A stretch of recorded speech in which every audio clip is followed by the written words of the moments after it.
Subscribe to our channel, click the show links and enjoy watching the videos. એને કોઈના જેવું કહી શકાય એવો નથી, પણ કંઈક સફેદ છે, કંઈક પ્રકાશ જેવું છે. અને એ ઘેર જાઓ ને એના પહેલા શું આવે? ભમરો કરે ઘેરો કેરો રાજ, અરે બેઠો વેરો સુણે જાન આરો રે, પીવું પારદેશી માત જાઓ. ભાઈ તારે પરમાત્માને શોધવા માટે કોઈ જગ્યાએ ભોફો મારવાની જરૂર નથી. બંદા મુझे કાહે ઢૂંઢત હૈ વૃંદાવન में, मैं तो आकर बसा हूं तेरे तन में. પણ આ ક્યારે? પહેલા તો શૂન્ય હતું, સાંભળો, નતું કોઈ સ્થાન. અગમ અલોપ વસ્તુ હતી, નતું તેનું કોઈ નામ કે નિશાન. તેમાં સત્તા સર્વ હતી, જેમ સૃષ્ટિ લીલાની માય. એક બીજમાં મોટો વડ છે અને ફળફૂલ તેની માય. પ્રેમ પુરુષને પ્રેમ હુઓ, જબ રૂપ જોવાને કાજ. પરમાત્માના અલગ પુરુષને એક વખત પ્રેમ પ્રગટ થયો કે હું કેવો છું એવું જયારે એમને જોવાની ભાવના જાગી, ત્યારે શૂન્યની અંદરથી એક રેલો ઉતર્યો, એટલે શૂન્ય મટી જઈને એકડો થયો.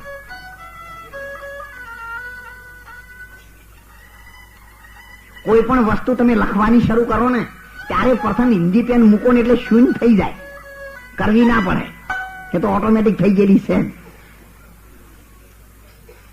અને એ શૂન્ય થયા પછી બધું જ આગળ ચાલુ થાય.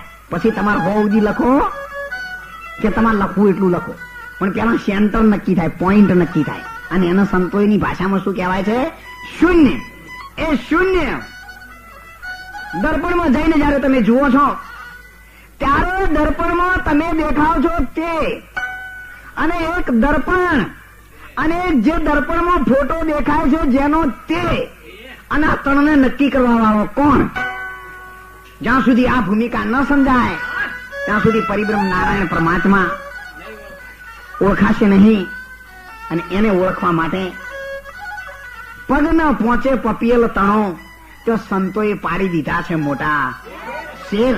અને એ ભૂમિકામાં જ્યાં સુધી આ સુરતા પહોંચશે નહીં ત્યાં સુધી પ્રેમ પુરુષને પ્રેમ હોવો જ રૂપ જોવાને કાજ. અગમ સે બ્રહ્મ પ્રગટ કીધો और રૂપ લીધું મહારાજ. બ્રહ્મના એક ભાગથી થયું અગ્નિ સ્વરૂપ, અને બ્રહ્મના બીજા ભાગથી થયું આત્માનું સ્વરૂપ. અને આ આત્મા અર્ધમાં છે, અને અર્ધમાં એના 5 તત્વો છે. અને એ તત્વોમાંથી એક તત્વનો ભાગ આપણા હાથમાં આવે, અને મોય પછી આપણે મુકાબલો કરીએ આત્માનો.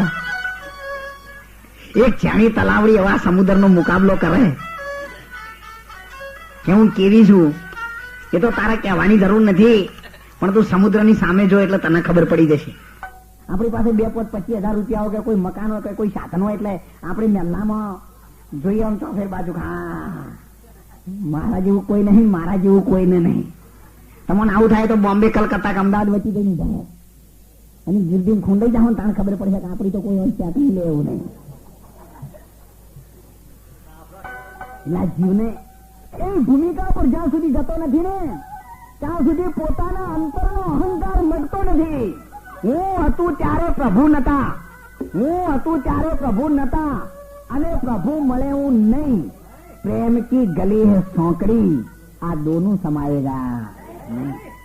હું કરતા તું ભયો, નીકળ્યું તું અને હું, તો પછી સમજવું છે. પછી સમજવાનું કશું રહેતું નથી. 100 ટકનું સોનું બન્યું અને તાળેલા ને તાવું શું? જે 100 ટકનું 99 ટક પડે ને ત્યાં એને સોનું ન કહેવાય. 100 ટકનું સોનું બન્યું તાળેલા ને તાવું શું? કહે મીઠા દાસ સ્વામી, જો એક વખત સમજી ગયા તો પછી એને સમજાવું શું? એક જ વખત જો પરિબ્રહ્મ નારાયણ પરમાત્માના નામનો જેને કરંટ લાગી જાય છે, જેની સુરતા આકાશ માર્ગે ચડી જાય છે, જેની સુરતા શૂન્ય ઘરની અંદર જઈને સમાય છે ત્યારે કહ્યું છે ને, નાભી કમળથી ચાલી મારી દૂર. એવી શૂન્ય. Subscribe to our channel. Click the show links and enjoy watching the videos.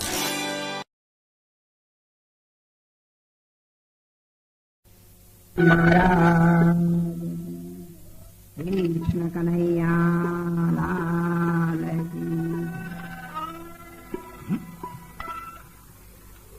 આજના શુભ પ્રસંગે અત્રે ઉપસ્થિત અને આ ધર્મ સભામાં પધારેલા આદરણીય, વંદનીય અને દર્શનીય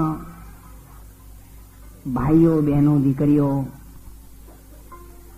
વડીલો, સજ્જનો, સંતો અને મહંતો, મંડળના પ્રમુખશ્રી, મંડળ પરિવાર, સંત અને શાસ્ત્રોએ ગીતાનો જેમાં ઉલ્લેખ થયેલો છે એવો આ માગસર મહિનો સર્વશ્રેષ્ઠ, અને એમાં આજે ભગવાનના નામની પૂર્ણિમા છે. ઓમ પૂર્ણમદ પૂર્ણમિદં પૂર્ણાત પૂર્ણમુદચ્યતે. બધી જ વસ્તુ પૂર્ણની અંદરથી આવેલી છે અને અપૂર્ણતા વાળી છે. પણ ધીરે ધીરે જ્યારે અપૂર્ણતા નાશ થશે ત્યારે એક વખત એ પૂર્ણમાં જઈ અને સમાઈ જશે. ચોમાસામાં વરસાદ આવે છે ત્યારે કેટલાક વરસાદના ટીમ્પા સીધા સમુદ્રમાં પડે છે, એટલે તરત જ સમુદ્રને મળી જાય. કોઈ નદીઓમાં પડે એ વળી ધીરે ધીરે 4-8 દાડે 15 દાડે મળી જાય. કોઈ જમીન ઉપર પડે એ ધીરે ધીરે જમીનમાં ઉતરી અને જમીનમાં જે ઝરણા હોય એની અંદર ભળી અને છેવટે બધું સમુદ્રમાં મળે છે. પણ એ ટીમ્પા બધા ક્યાંથી આવેલા છે? સમુદ્રમાંથી. એ ક્યારેય ભૂલવા જેવું નથી. અને એટલે સંતોએ કહ્યું છે, શૂન્ય શૂન્ય સૌ કોઈ કહે, શૂન્ય સમજે નહીં કોઈ, શૂન્યમાં સત્તા સર્વ રહી, પ્રેમનો પ્રકાશ કરી જોઈ. તમે પ્રેમ એની સાથે એવો કરો, એવો પ્રેમ લગાવો કે જ્યારે કોઈ પણ વસ્તુની કિંમતી દાગીનો તમારો ગળામાંથી પાણીના કૂવામાં પડી જાય કે તળાવમાં પડી જાય,